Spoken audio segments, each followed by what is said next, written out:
All right. Thank you so much, Sue, for presenting on Howard County. Really appreciate that. I'm gonna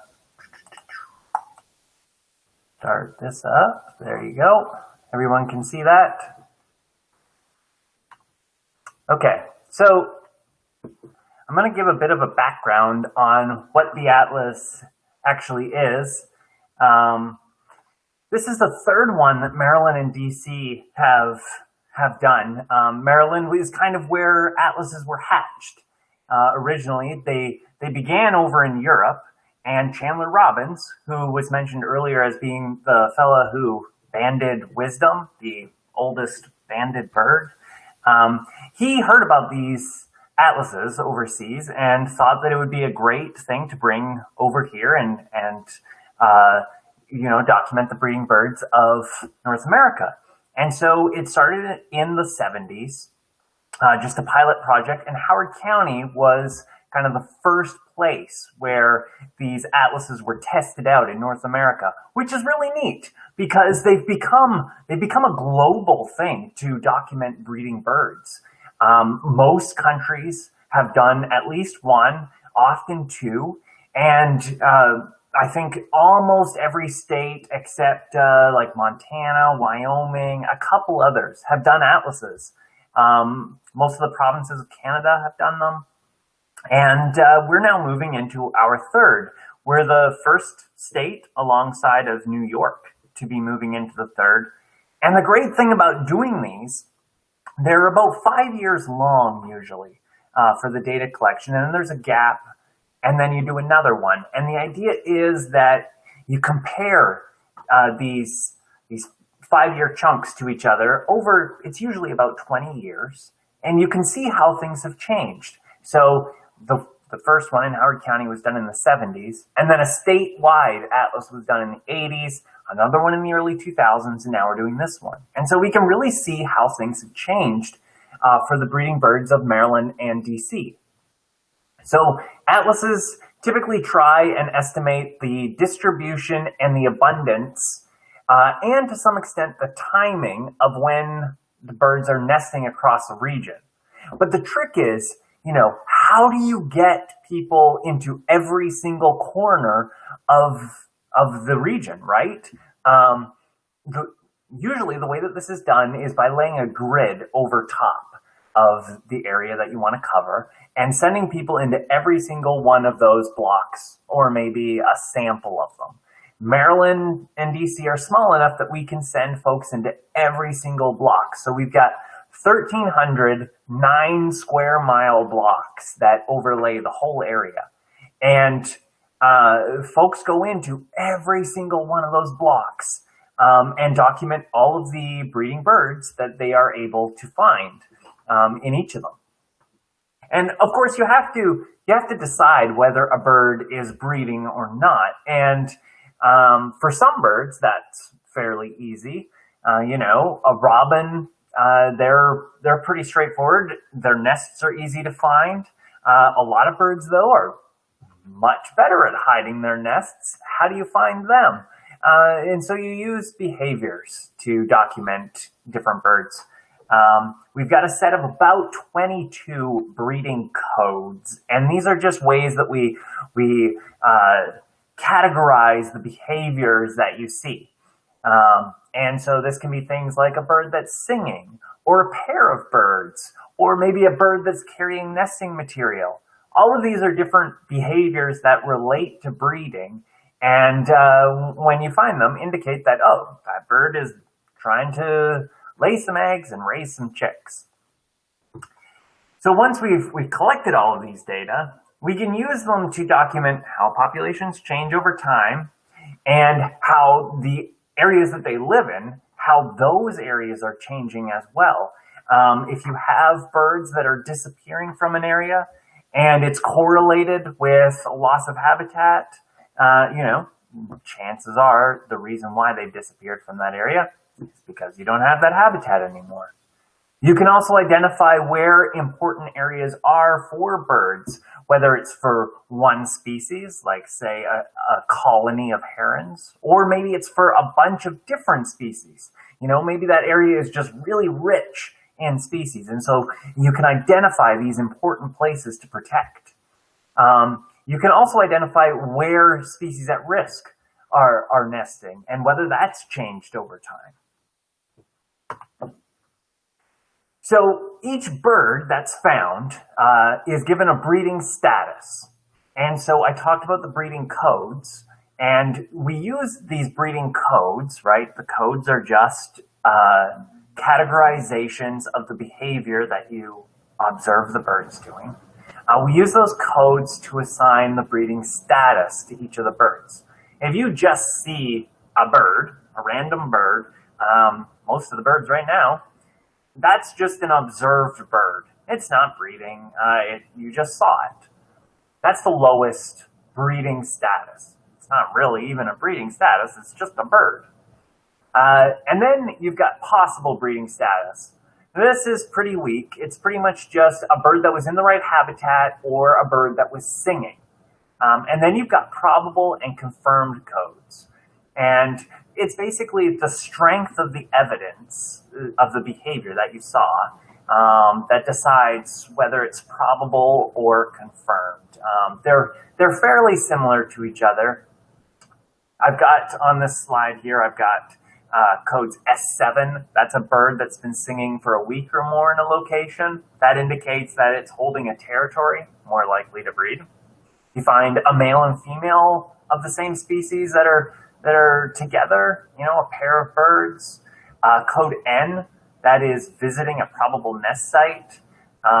Sue mentioned the starlings that are going into the holes in the cell towers. Great example of code N. And confirmed codes are things that are definitively associated with breeding. Things like carrying food or carrying nesting material or a nest with eggs. Things that you only see if a bird is actually nesting there. So to collect all of our data, we're using this platform called eBird. eBird is very popular with birders across North America, even globally.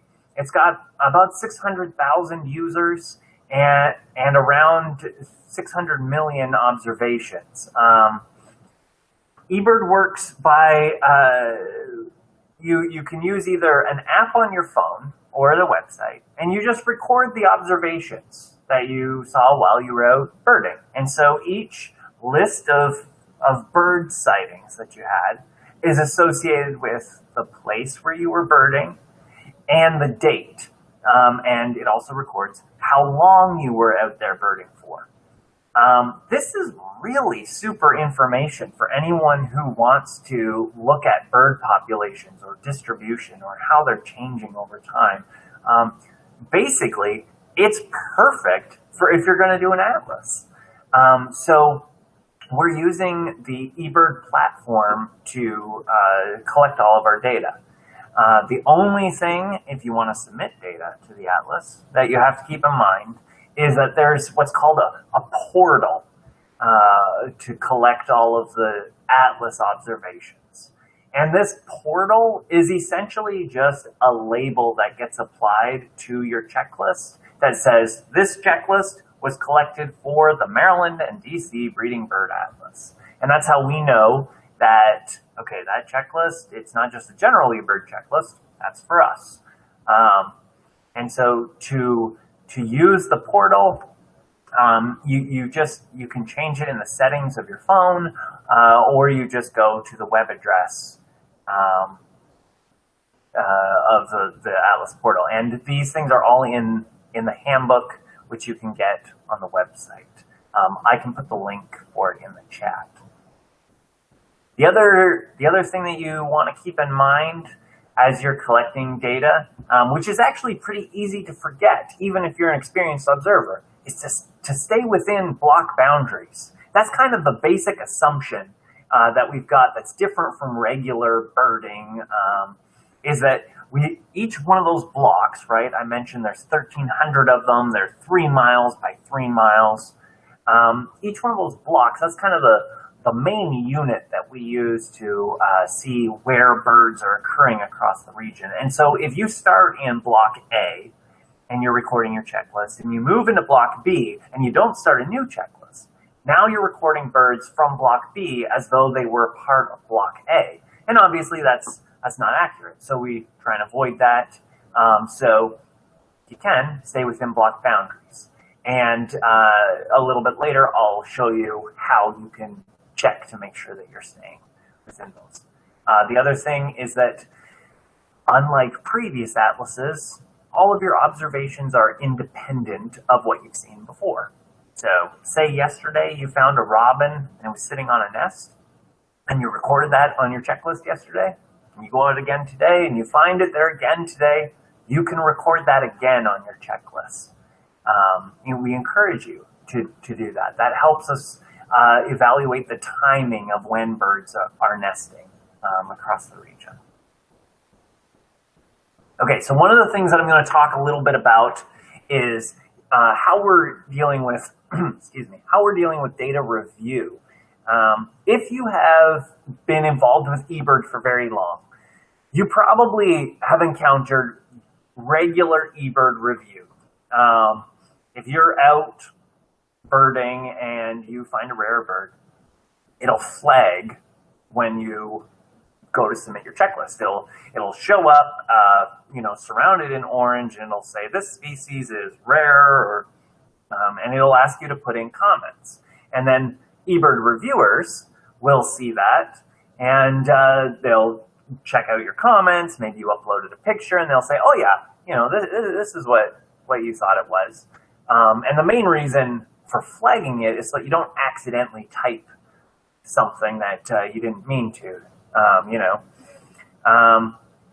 So eBird reviewers take care of all of that species identification for the atlas. We don't really have to worry too much about that. We can assume that all of the identifications are correct because all the eBird reviewers have already checked them for us. And that's great. But those eBird reviewers, they don't review breeding codes. So that's where the atlas reviewers come in.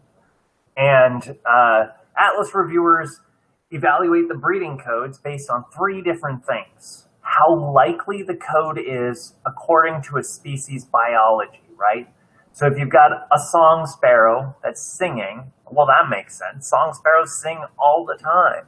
But if you've got a black vulture that is recorded as singing, well, that's not very likely because black vultures don't even have syrinxes.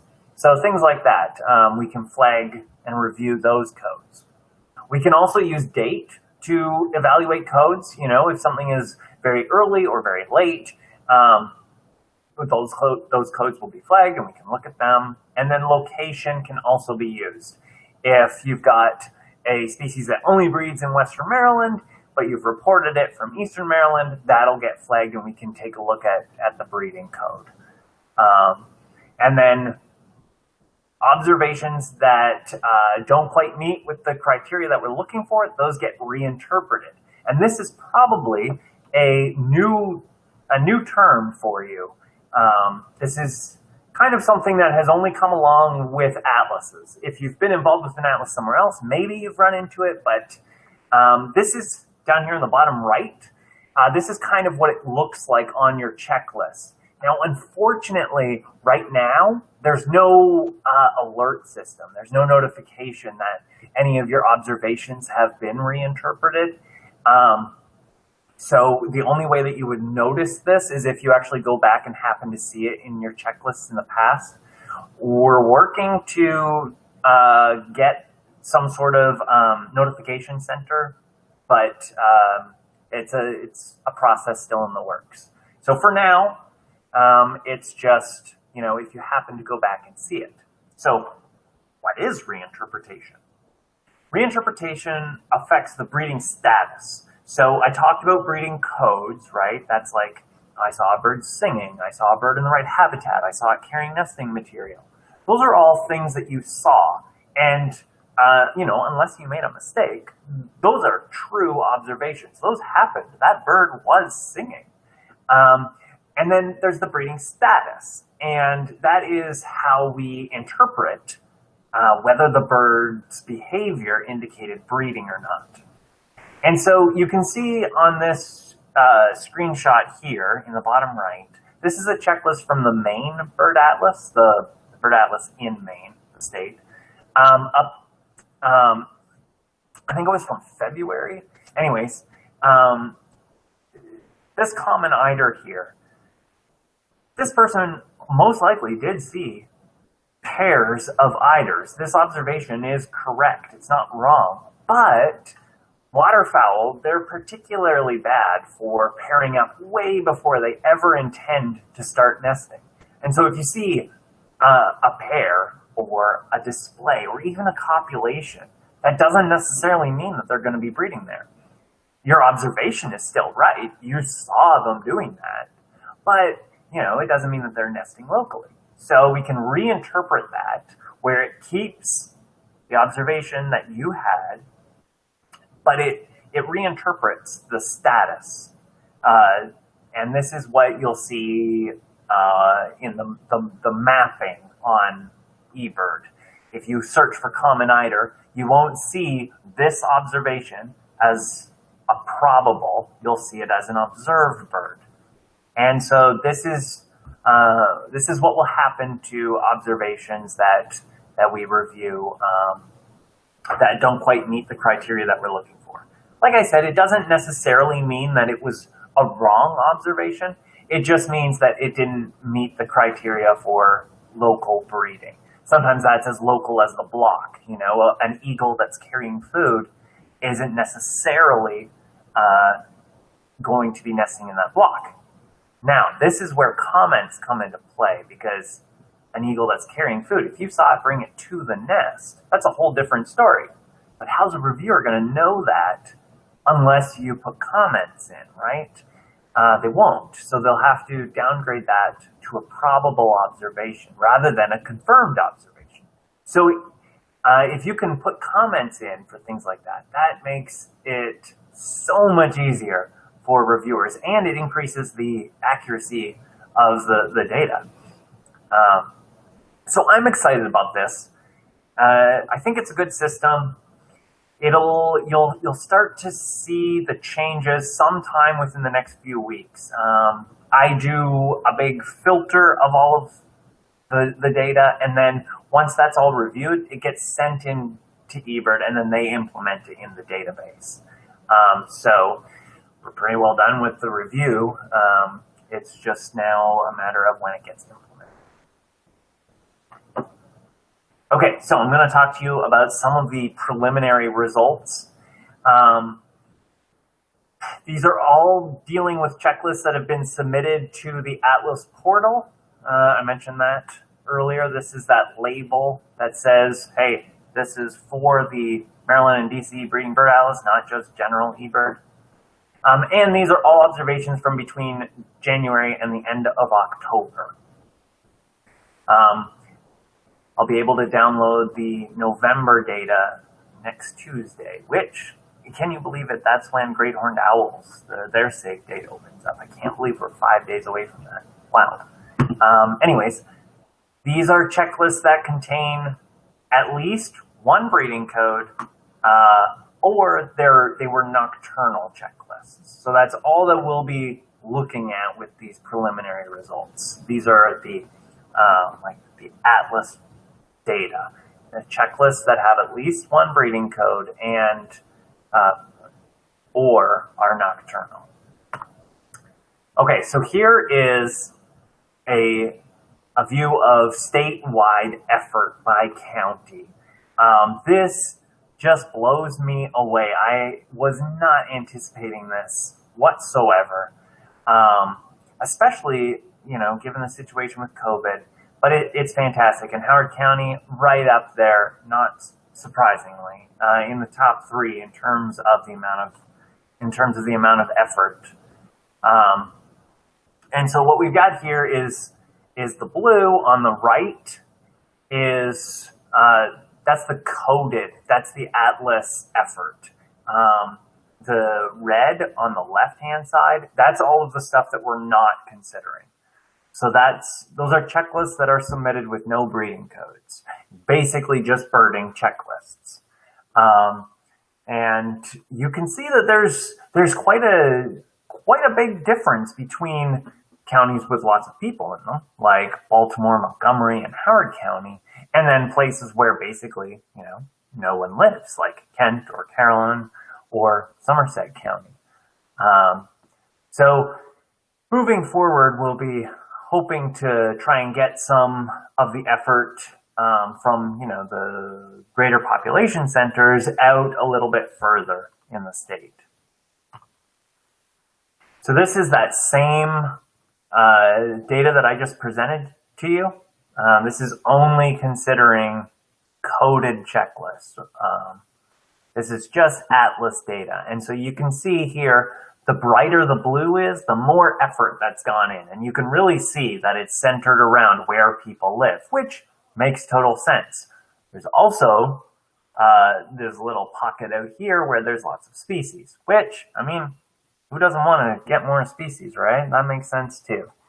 The gray ones, these are blocks that have no data submitted at all. We're at 96% of blocks with data submitted to them, which is just astounding to me. This is 1 year of effort. We have 4 more to go. This is mind-blowing. Absolutely outstanding. But you can see that Caroline County in particular, it needs some more effort. And if you happen to read the last newsletter, Caroline County is really interesting because it actually has quite a high proportion of protected land. I forget the name of it exactly, but basically protected agricultural land. And so understanding how that program actually influences the bird populations is really important. So getting into Caroline County actually, it's not just helping to get towards the statewide goals. It's also looking at, how do some of these programs, which are ostensibly, at least partially for conservation, how do they really impact bird populations? You can also see that there's a lot of water blocks that don't have any data, and this is not surprising. Look at this. There's like the tiniest portion of land on some of these. And that does, that is part of the 4% of blocks that we don't have covered. And then up here, this is the Aberdeen Proving Ground, which is just very difficult to access. Okay, so this is a comparison, I just showed you 2020. Well, this is a comparison to 2002 to 2006. That was, the last atlas. That was this book. In the last atlas, they recorded 61,000 hours of observer effort over 5 years. Now, it is important to note that that's the effort that they recorded. If you look at this map, you'll see that most of Worcester County had no effort recorded for it. And some of this is actually legitimately just there wasn't a lot of effort in the blocks, but a lot of it is also just whoever was atlasing there simply didn't record it, which is really unfortunate, and makes, comparing effort between the two atlases tough. But having said that, 61,000 hours of effort recorded in the second atlas over 5 years, and almost 40,000 hours of effort just in our first year, which is just tremendous. And I gotta say, thank you. It is remarkable, and I'm really excited moving forward because we're only in year 1, and we can already be so strategic about where we go after this, and what areas we focus on, trying to get a good, statewide coverage of things. This is the map from the last year of species richness across the state. So the brighter the color, the more species that were found in that particular block. And you can see that Garrett County is right up there. You know, it's like a little Christmas tree over here. And then Allegheny and Washington County, you might remember they were a bit low on effort, and the species composition reflects that. You can see that as we get more into Central Maryland, we've got more effort, and the species count goes up. I have to wonder how much of Frederick County is due just to Kathy Calvert. I know that she went into, I don't even know how many blocks, trying to get them all up to, she had a species threshold that she was trying to hit for all the blocks. It's incredible. And Howard County is doing outstanding. I'm really happy, in case you can't tell, I don't know if it comes across. I'm really happy with how these maps are looking, with how we're filling things out. It's great. Now, if we compare it to the last atlas, you can see that things were quite even, more or less across the region. A lot of the areas, like up here in Hartford County, that was due to lower effort, most likely. Same with like Allegheny, Washington. And then the opposite effect here in the center, where you had lots of effort, you had, a little pocket of species. Now, one thing to note about these two maps is that the scales are not equivalent. So this goes up to 120, and this goes up to just 100. But the general trends are what's important here, in that things were a little bit more even, and we're looking a little spotty, which is, to be expected after year one. So if we can get out and cover some of these counties that have less coverage, we'll be in fine shape moving forward. So this is the only actual species map I'm going to show. This is the American robin. This, I believe, was recorded in more blocks in the last atlas than any other species. You can see that, I have no doubt that by the end of this atlas, we will have recorded it in essentially every block except for maybe the water blocks. But it's still a little spotty here, even in areas that have really high coverage, like Montgomery County. Now, the reason why I wanted to show this is because I think that this is a good example of overlooking common species. I'm surprised to see that it wasn't recorded in an area that is atlas as much as Montgomery County. And I think that's just because when you go out atlasing, a lot of the time, it gets old entering all of those singing or habitat codes for everything that you come across. And so you just wait for like the fun codes, the good codes. But then the problem with that is that you can wind up missing some of the common stuff. So, this is easy for me to say as the atlas coordinator. I'm not the one who has to enter all those habitat and singing codes. But my encouragement would be to try and enter as many breeding codes when you're out as works. You don't want to, of course, you don't want to enter codes if the bird isn't actually exhibiting those behaviors. That goes without saying, I think, but you don't want to overlook the common species. Okay, so what has happened in terms of change for our breeding birds? We've, only been doing this 1 year. The biggest news is that white ibis was confirmed breeding in Somerset County this past summer. It was kind of an expected thing, but really unknown as to when or even really where it might happen. And so a nest was photographed with chicks in it. That's super exciting.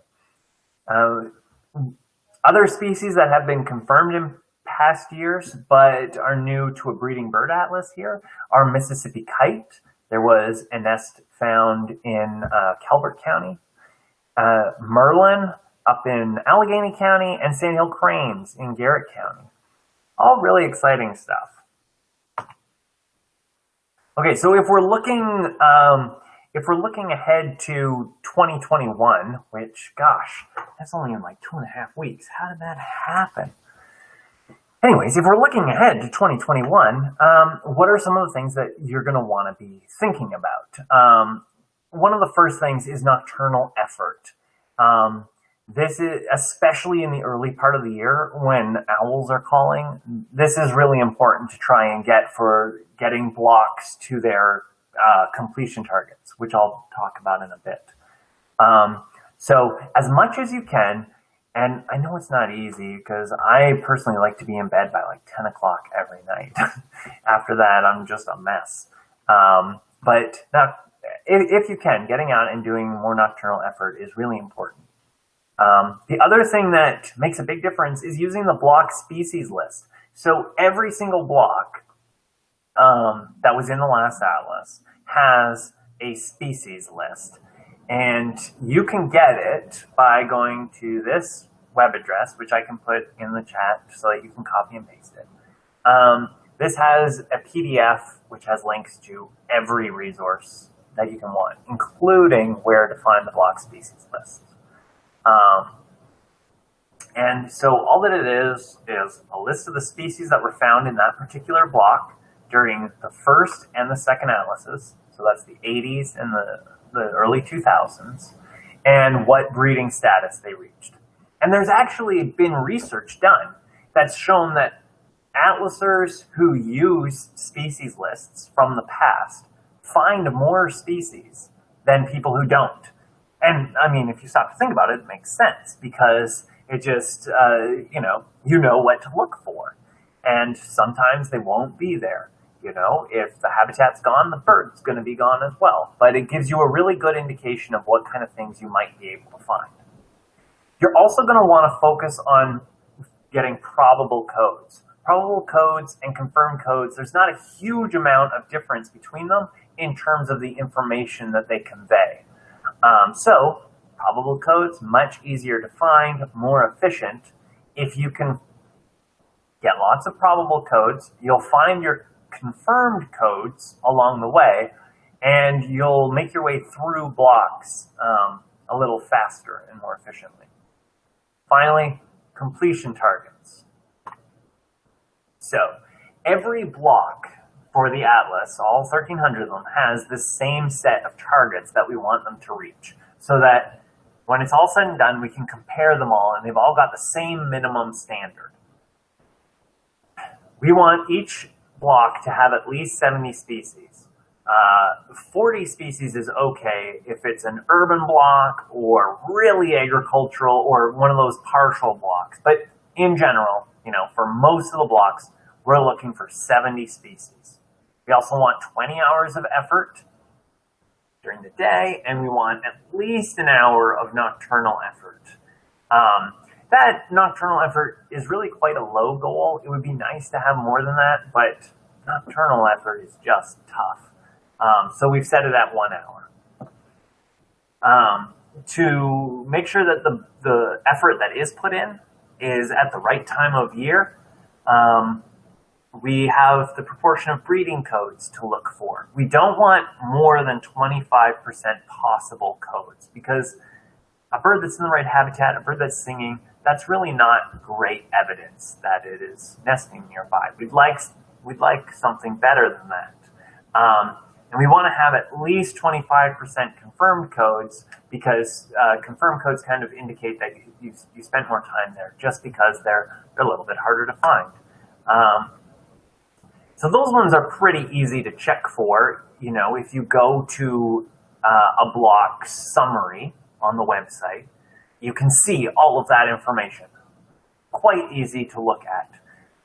We also have these targets, though, of getting to all the habitats in a block and getting there at all of the appropriate breeding seasons. So that's things like, you know, late spring for some of the owls, obviously like May, June, July, maybe late August for goldfinches. Those sort of things are a little bit harder because they're more qualitative. You have to really actually look at the block and see where people have been submitting checklists from. It's a little bit more of just, I think that's about right, than it is, well, we've got 20 hours of effort, so we're good to go. But evaluating these things can really help you decide whether you need to, or I shouldn't say need to, whether you should move on to a different block or not. So this is a preliminary list, very preliminary, of potentially completed blocks across the region.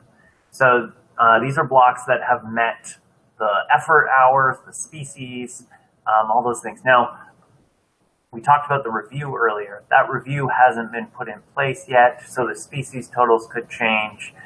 But generally speaking, these are some of the blocks that are up for completion.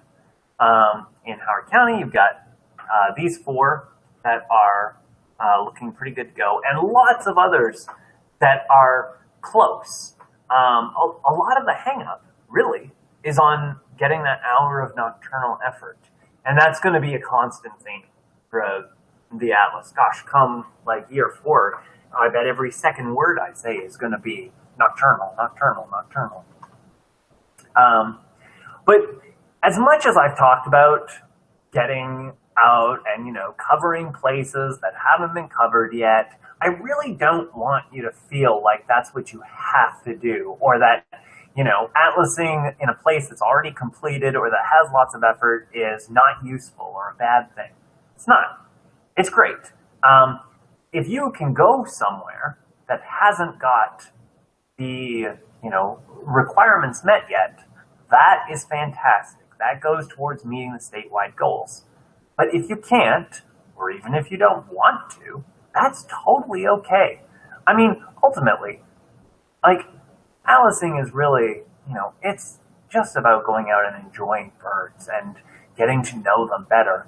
And if you do that in your backyard, if you do that in your local patch, that's totally okay. There is nothing wrong with that, even after a block is completed.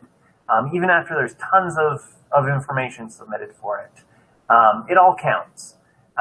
If you can submit stuff in areas that hasn't been covered as well, that's great. If you can't, that's okay too. One of the things that I think is quite useful is this breeding timeline that we created. Instead of focusing so much on safe dates, which are, a hard cap, start and end,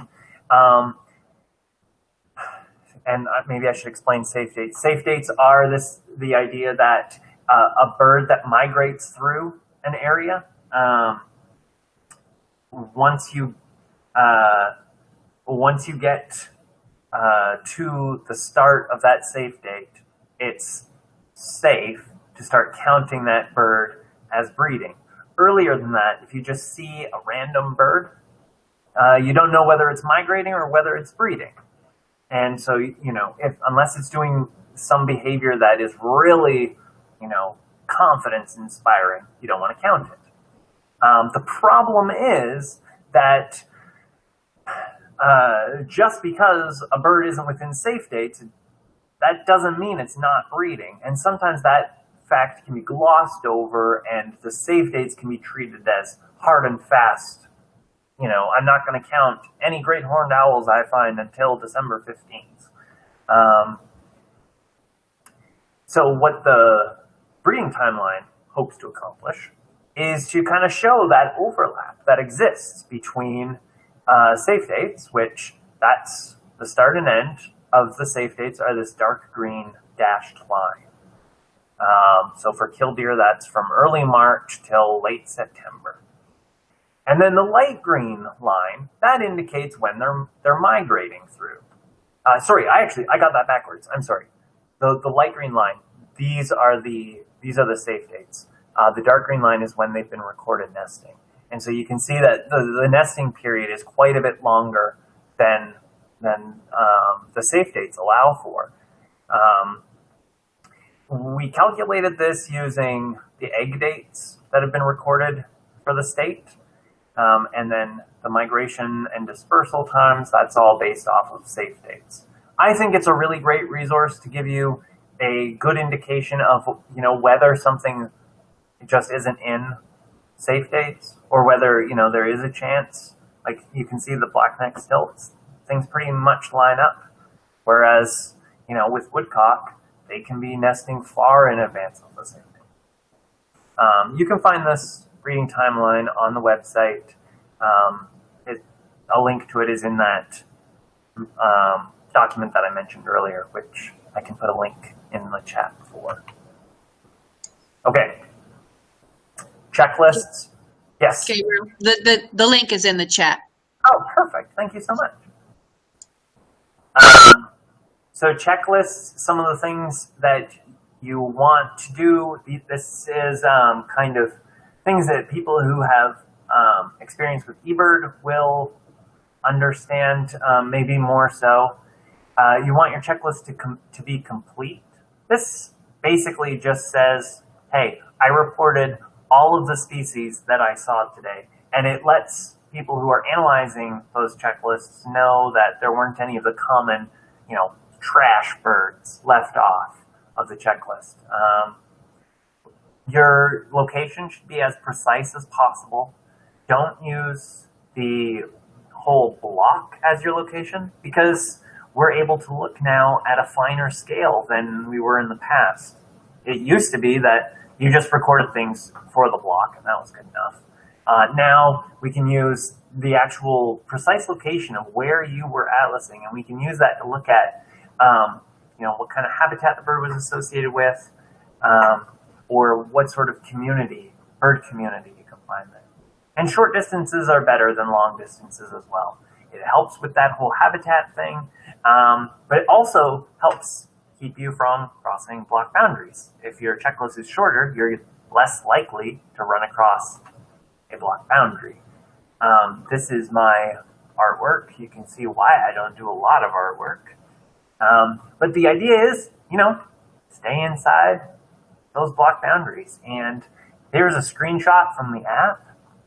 If you tap right here on the elapsed time or distance when you're running a checklist, a map will pop up, and it'll show a dot that means that's where you are standing, and it'll show the block boundaries. And so you can see how close or how far you are from the boundaries. This is really useful. Finally, I've got to put a plug in here for the Atlas newsletter. Mostly that I want to hear from you. I spend a lot of time sitting at my computer and I see the data coming in, and that's great. Big overarching picture, but I love the individual stories from people about things that they found. And if you send me a short little write-up about your experiences in the field atlasing, I'll put them in the newsletter where everybody can enjoy them. I also happily take photos. I happily enjoy your photos. And if you have ideas for any topics that you'd like to see covered in the newsletter, you can send me an email. This is my email. Really, any questions or comments at all. I love to hear from atlasers, so you can send me an email there. Now, if anybody has any comments from me, we're through a year of atlasing. I would love to hear, moving forward, what are some of the things that I can do on my end to improve things for atlasers. What kind of materials are you missing? What's difficult to find on the website? What kind of things could be explained better? Are there any summaries of the data that you can't find on eBird but you're really curious about? I would love to hear about that from you now, if you want.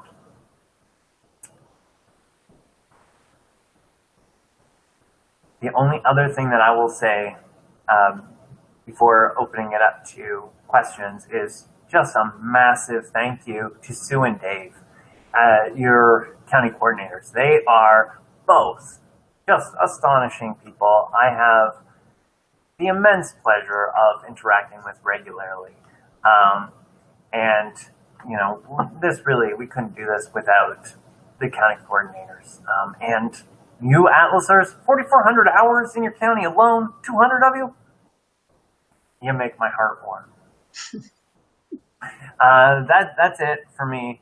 I would love to hear from you about some of these things, and I am happy to take questions. Thank you, Gabriel. I love your enthusiasm. That was wonderful. I don't see any questions yet, but I wanted to make a comment. I think you called it misrepresenting data. Was that misinterpreting data? So when I was finished with my block one day, and I'm driving down Rogers Avenue in Ellicott City right before the highs, and I look over at a yard and I see black vultures. And so I stop and I get out and I'm looking at them, and I knew, you know, to look up to see if the young had fuzz on its head. And I took a picture with my cell phone because that's all I have. And I was so proud because they're so hard to confirm.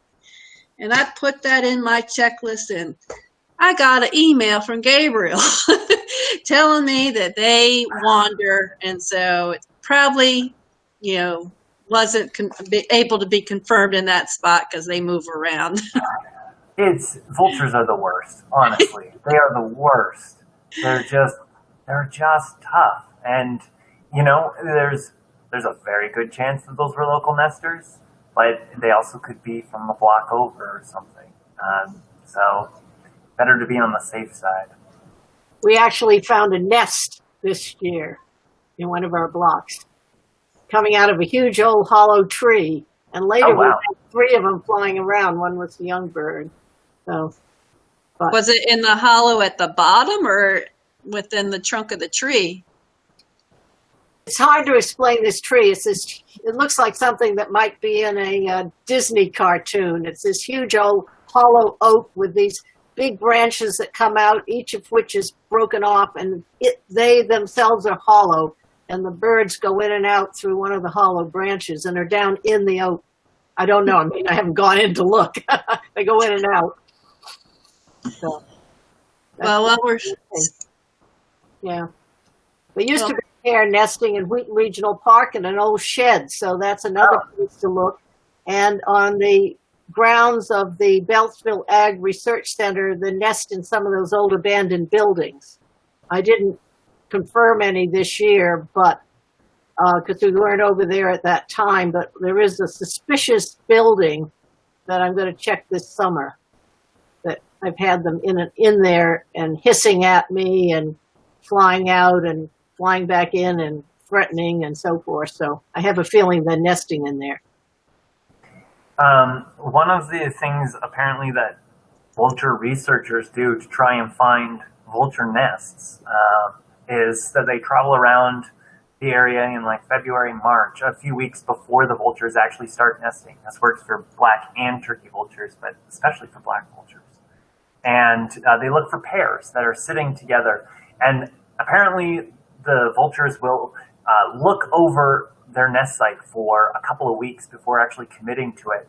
The thinking is that this is to, you know, decide how likely the site is to be disturbed or not.